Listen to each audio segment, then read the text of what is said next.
ការព្យាករណ៍ការប្រកួតរវាងក្រុម Arsenal ទល់នឹងក្រុម West Ham United នៅថ្ងៃសៅរ៍នេះដោយមានកម្លាំងចិត្តពីការយកឈ្នះលើក្រុម Newcastle នៅក្នុងលទ្ធផល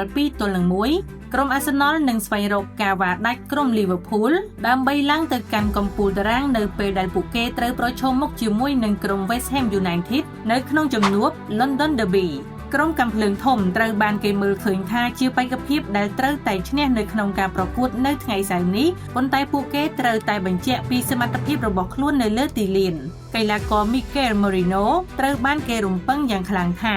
នឹងត្រូវបានចូលលេងជាជម្រើស11អ្នកដំបូងបន្ទាប់ពីបានសុទ្ធបញ្ចូលទីក្នុងនាមជាកីឡាករបម្រុងទល់នឹងក្រុម Newcastle United ខណៈដែលកីឡាករ Gabriel Jesus, Kai Havertz, Noni Madueke និង Piero Hincapié ទាំងអស់នៅតែស្ថិតនៅក្នុងបន្ទប់សម្រាប់ព្យាបាលរបួសចំណែកឯក្រុម West Ham United វិញកំពុងតែជាប់គាំងនៅក្នុងតំបន់ត្រូវកាត់ចោលដោយមានតែ4ពិន្ទុប៉ុណ្ណោះដោយមានការព្យាករណ៍ទុកជាមុនថាក្រុមទាំងពីរនឹងបញ្ចប់ដោយលទ្ធផល3-0